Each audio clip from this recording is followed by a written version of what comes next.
Bonjour et bienvenue pour cette 237e édition de J'irai lire des comics chez vous, l'émission qui vous présente toute l'actualité VF, toutes les sorties de tous éditeurs confondus. Alors on va commencer par des sorties Delcourt, puisqu'il est sorti plein de choses intéressantes chez nos amis de Delcourt.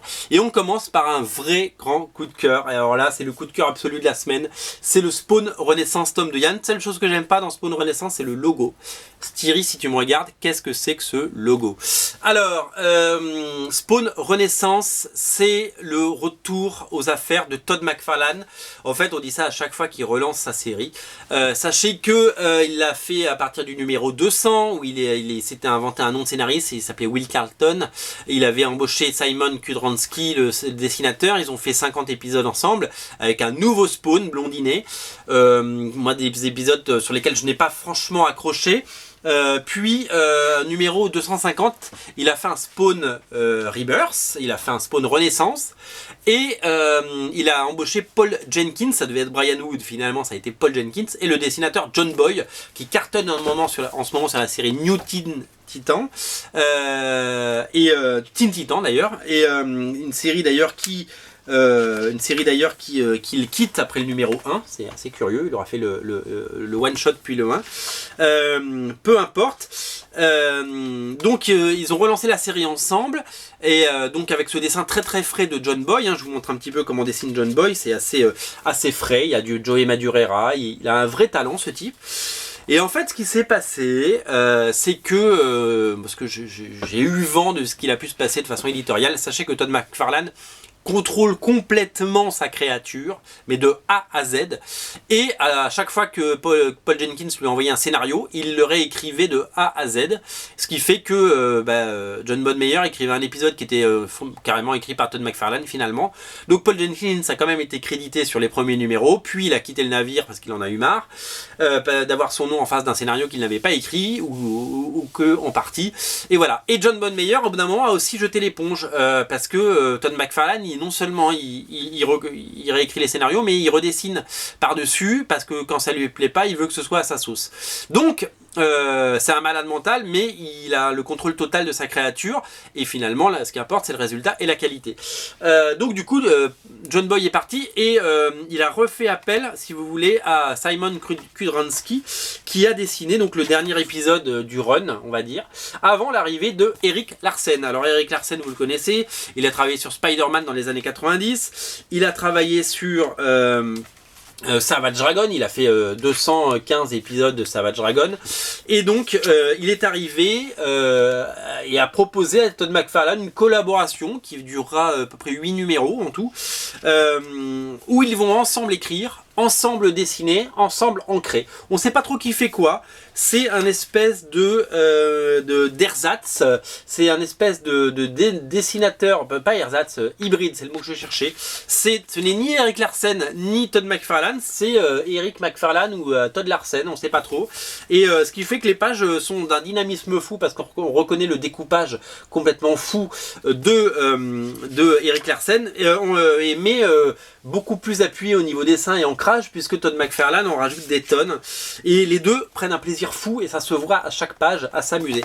Et moi, quand j'ai lu ça en VO, parce que c'est sorti il y a pas très longtemps en VO, j'ai pris un plaisir, les enfants, j'ai pris un plaisir complètement dingue, parce que finalement j'ai eu le sentiment, et je peux vous le dire aujourd'hui, que c'est le Spawn qu'on aurait toujours dû avoir. Là, Spawn se retrouve en enfer, et il doit libérer sa femme Vanda, qui est au proie. Voilà, typiquement cette page, elle est symptomatique.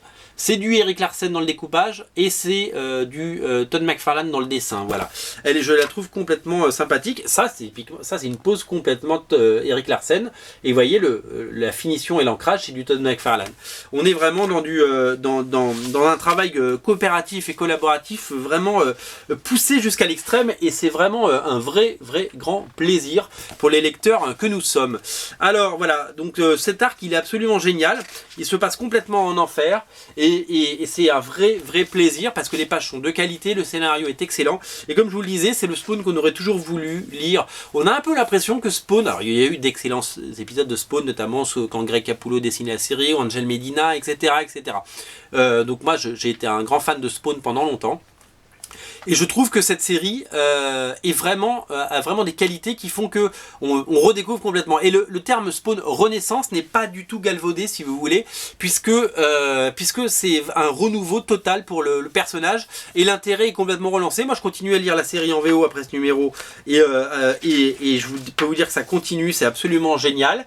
Et voilà, c'est un vrai grand plaisir et c'est la somme de deux talents qui ont donné des épisodes d'exception.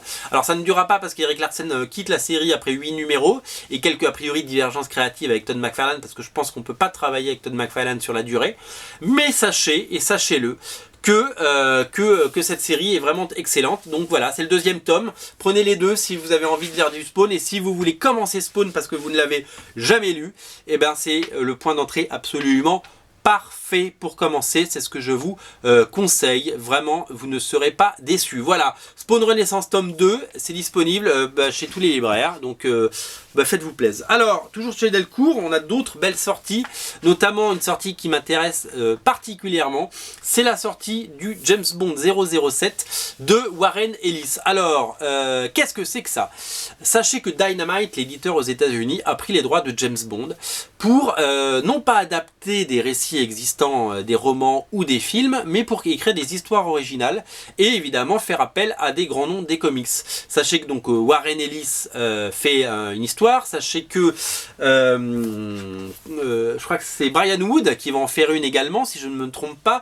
Voilà, on va avoir, tout comme certains auteurs de chez Marvel, comme Jason Aaron ou Kieron Gillen font du Star Wars, eh bien, on a des auteurs de comics qui font du James Bond.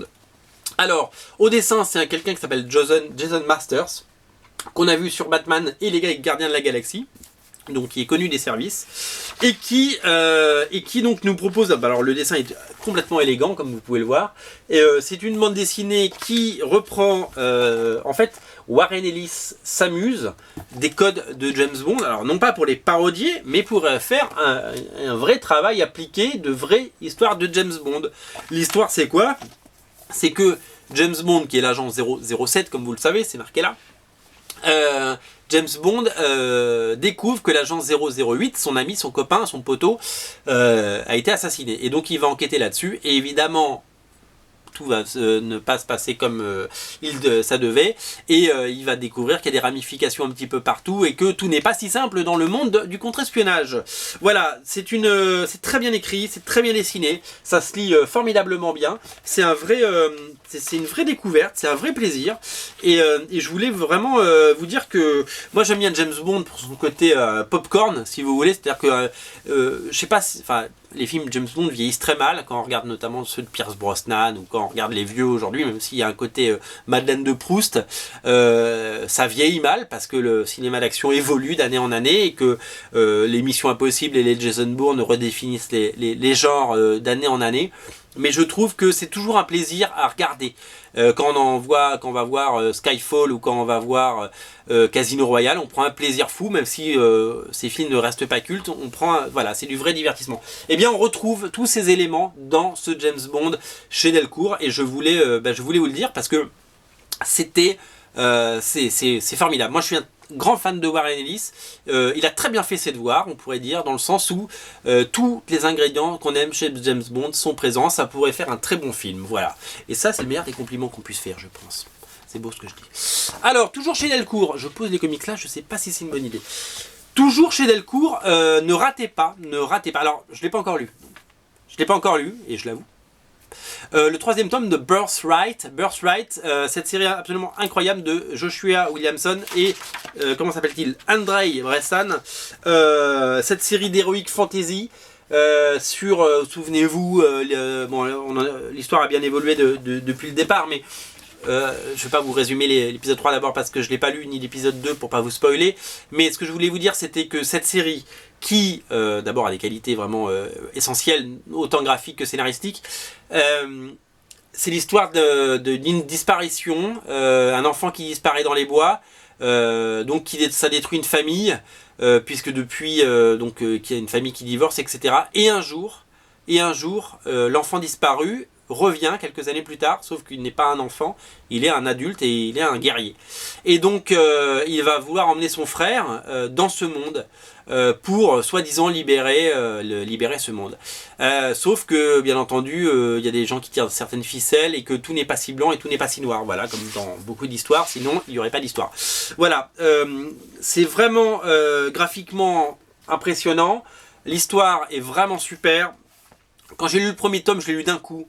C'est le genre de bouquin, vous le prenez, vous ne le lâchez pas. C'est vraiment, vraiment du pur plaisir. Birthright, c'est une vraie découverte et j'espère que ça a un succès chez Delcourt parce qu'en tout cas, ce serait mérité. Voilà. Donc, j'ai adoré les 2 premiers tomes et je prendrai un malin plaisir, je pense, pendant mes fêtes de fin d'année, à lire ça parce que la pile, elle est comme ça de bouquins à lire. Mais en tout cas, je voulais vous le présenter parce que la série est géniale et vous n'avez pas besoin de lire ce tome 3 pour vous en convaincre. Sautez sur le tome 1 ou le tome 2 si c'est pas déjà fait parce que c'est du bonheur à tartiner. Voilà, tout simplement. Alors, qu'est-ce que je peux vous dire d'autre? Qu'est-ce que j'ai à vous montrer, les amis? J'ai à vous montrer, alors ça c'est une surprenante réédition chez Jungle Comics. Vous savez que Jungle s'est mis aux comics depuis quelques mois. Ils ont notamment sorti un excellent titre que j'ai présenté qui s'appelait Airboy, scénarisé par James Robinson, que j'ai absolument adoré. Et ils ont repris les droits de The Last Day of American Crime. Alors moi j'ai une histoire particulière avec ce titre, une histoire personnelle, dans le sens où avant de... quand j'ai créé Merluche et qu'on a commencé à sortir des comics comme Dynamo 5 et Wolfman, et que je voulais vraiment éditer des comics parce que, vous le savez, les comics c'est ma passion. Et avant de signer un contrat avec Glénat, depuis 2011, on fait des comics avec Glénat, notamment Lady Mechanica, Fairy Quest, Out There, etc. Sachez que j'avais proposé cette série chez un autre éditeur, qui a aujourd'hui visiblement disparu, et que la série était sortie en 3 tomes. Alors ça avait beaucoup fait parler à l'époque parce que il y a eu 3 tomes à 15 € et donc du coup ça faisait 45 balles pour une série complète. Aujourd'hui l'intégrale est à 25 €, donc le format est vraiment génial pour ça. Et donc on l'a édité. Ça s'est très mal passé avec cet éditeur qui a priori avait un antécédent. D'ailleurs il n'est plus là pour en parler parce que visiblement il a disparu de la circulation. Voilà, j'ai jamais été payé et alors qu'il s'en est vendu des dizaines de milliers d'exemplaires. Je n'ai pas touché un copec. Voilà, il faut le dire aussi que le monde de l'édition peut être vraiment brutal. Cette série ressort chez Jungle. Moi j'ai plus les droits, donc je ne toucherai rien là-dessus non plus, mais je suis ravi de la voir. D'abord avoir une autre vie et ensuite la voir en intégrale parce qu'elle devait sortir en intégrale chez l'ancien éditeur. Il y avait eu d'ailleurs un glitch sur Amazon où elle était proposée au tiers du prix et vu que le titre est jamais sorti parce que l'éditeur ne l'a pas sorti et qu'il a visiblement perdu les droits parce que s'il n'a pas non plus payé les droits, vu qu'il ne m'a pas payé moi, je pense qu'il les a tout simplement perdus et c'est pour ça qu'aujourd'hui on retrouve ça chez Jungle. Jungle a fait un super travail. Et donc voilà, donc c'est vraiment formidable. Je suis ravi. Alors qu'est-ce que c'est que cette BD? Ça s'appelle. Alors d'abord c'est formidable de voir les pages en grand parce que le format est plus grand que l'édition originale. C'est un comics qui était initialement publié chez Radical Entertainment et c'est un comics qui est plus tard sorti chez Image Comics en intégrale justement. Et donc ça s'appelle The Last Day of American Crime. C'est scénarisé par Rick Remender. Je ne sais pas si vous avez déjà entendu parler de cet artiste qui fait les beaux jours de Marvel et qui maintenant a choisi le chemin de l'indépendance. C'est dessiné remarquablement, il peint on pourrait dire par l'artiste brésilien Greg Tocchini. C'est une espèce de Ocean's Eleven futuriste dans un monde où le gouvernement a décidé de mettre fin au crime organisé, voilà tout simplement. Donc c'est une histoire à la fois belle, sexy, vraiment très bien conçu. C'est vraiment voilà. Donc ces auteurs travaillent depuis sur une autre série qui s'appelle Low, qui est publiée chez Urban Comics pardon, et chez Image aux États-Unis. Et voilà, c'était leur galop d'essai si vous voulez. Et ils ont fait une formidable aventure. Voilà, moi c'est un récit que j'ai adoré. Bon, ça s'est mal terminé pour moi, mais bon, je suis encore là et j'ai fait de belles choses après. Donc voilà, c'est comme ça, c'est la vie. C'est comme ça qu'on apprend le métier. Mais voilà, si vous l'avez jamais lu, d'abord parce que ça ne vaut que 25 € pour l'intégrale, que l'édition est soignée et que l'histoire est géniale et que le dessin est magnifique, et ben voilà, ne boudez pas votre plaisir. The Last Day of American Crime est disponible partout. Où est-ce que je vais le mettre? Hop, je vais le mettre là. Voilà. Hop.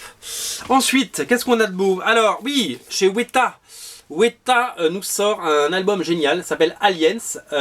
C'est l'édition du 30e anniversaire de Aliens avec S, donc l'adaptation de Aliens, le film, donc de la 20th Century Fox, en BD, en comics, en noir et blanc, dans ce qu'on appelle les éditions hardcore de chez Weta. Donc une édition vraiment soignée, tant au niveau de l'édition que de la réalisation des noirs et blancs, etc. etc. Donc c'est vraiment quelque chose de génial. Donc voilà, donc c'est l'adaptation de Aliens, du deuxième Aliens de James Cameron, donc une édition hyper recherchée. Et donc en édition alors assez limitée a priori puisque c'est un petit éditeur et disponible chez tous les libraires, puisque sachez que Weta, je sais pas si on dit Weta ou Weta, est disponible absolument partout, notamment sur originalcomics.fr bien entendu, parce qu'on aime bien proposer les titres indépendants, parce qu'on aime les indépendants, parce que nous sommes nous-mêmes des indépendants. À la fin nous avons quelques pages de crayonnés, je vais vous parler des auteurs après. Les auteurs on connaît très bien, d'ailleurs non, on ne connaît pas du tout en fait, je me suis trompé. Le scénariste est Mark Verdine et le dessinateur s'appelle Mark A. Nelson. Il n'y a que des marques. Voilà, si vous voulez voir comment c'est dessiné. C'est un peu old school au niveau dessin, mais c'est ce qu'on appelle un comics patrimonial. C'est-à-dire que ça a 30 ans déjà. Hein. Donc j'avais 10 ans quand c'est sorti. Et c'est surtout que c'est formidable dans le sens où c'est un trésor de la bande dessinée réédité dans une magnifique édition. Sachez que les belles éditions de chez Weta sont remarquables et encore une fois le travail est soigné et donc voilà, réservez-lui un meilleur accueil. C'est toujours une bonne nouvelle quand il y a du Aliens ou du Predator ou du Robocop qui sortent en France tout simplement. Voilà. En tout cas moi je suis ravi et c'est une formidable édition. Alors rapidement parce que l'émission va toucher à sa fin, je voulais vous signaler que sur Ulule en ce moment The Secret Life of Crows avec la numéro 2 avec la couverture de J. Scott Campbell est en financement. C'est un comics donc c'est la suite, il y a beaucoup plus de pages, il y a beaucoup plus de contreparties, donc c'est pour le même prix, on n'a pas augmenté le prix, on a juste augmenté le nombre de pages. C'est magnifique à l'intérieur parce que c'est dessiné par Ney Rufino, avec des couleurs de Ney Rufino, la couverture c'est J. Scott Campbell, on a une couverture de Mike de Balfo exclusive pour l'édition française et pour Ulule qui ne sera pas en vente après, et nous avons plein de choses comme les artbooks de Ney Rufino qui sont présentés et proposés dans la campagne. Voilà, donc allez sur Ulule et vous verrez, vous pouvez précommander, il vous reste un peu moins de 30 jours pour précommander, la campagne est déjà un succès, mais avec vous elle peut devenir encore plus grande et elle peut donner des ailes à Lion Comics, ce micro-éditeur qui va sortir son deuxième comics cette année et qui espère en sortir au moins 4 ou 5 l'année prochaine, mais ça ce sera grâce à vous. Rapidement toujours, je voulais vous signaler la sortie de l'excellent Canard Cinéma Teaser, que je lis tous les mois avec grand plaisir, qui nous parle notamment de Lego Batman, un film qui va cartonner et dont on va certainement beaucoup parler dans les prochains mois. Et enfin, je ne résiste pas au plaisir de vous montrer quelque chose que je vous ai déjà montré dans une petite émission, mais encore une fois, c'est génial. C'est le artbook de Sean Murphy. Donc Sean Murphy, le dessinateur de Tokyo Ghost, le dessinateur de Punk Rock Jesus, de Batman, et qui a fait un artbook, alors qui a été financé sur Kickstarter et qui a récolté je crois 75 000 $, mais ça c'était pour les Américains. Maintenant il est disponible donc dans les réseaux spécialisés, notamment sur originalcomics.fr, parce que vous savez qu'on a la plus grande sélection de sketchbooks et de artbooks de France. On a 75 références d'auteurs de comics, c'est du jamais vu, il n'y a aucun site qui propose autant de choses, voilà, et donc vous êtes à 2 clics de l'avoir. Ils sont signés comme vous pouvez le voir, je vous montre ce que c'est. Il y a une BD en couleur avec des bagnoles parce qu'il adore dessiner des bagnoles.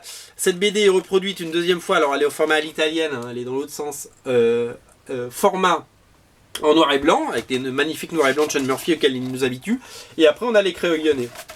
Et après, on a des tonnes et des tonnes de pages, de sketchs, tout ce qu'il a fait sur Batman, il a des dessins de la vie courante, des choses comme ça, une nana avec un vélo, enfin voilà, c'est absolument magnifique. Il y a 100 pages de Sean Murphy, et c'est un bouquin absolument magnifique, et je voulais vous le montrer parce que j'ai fait une émission spéciale sur Un jour un sketchbook, mais les Un jour un sketchbook c'est vu 400 fois, alors que ces émissions elles sont vues 4000 fois, et voilà, je pensais que dans les 4000 que vous êtes à regarder l'émission, il y en aurait peut-être 2 ou 3 qui seraient intéressés par cette merveille. C'est une merveille absolue. Voilà, c'était la 237e émission, on se retrouve très bientôt, très bientôt d'ailleurs, dans quelques jours, avec une émission spéciale Glénat Comics. Il n'y aura que du Glénat Comics. Salut.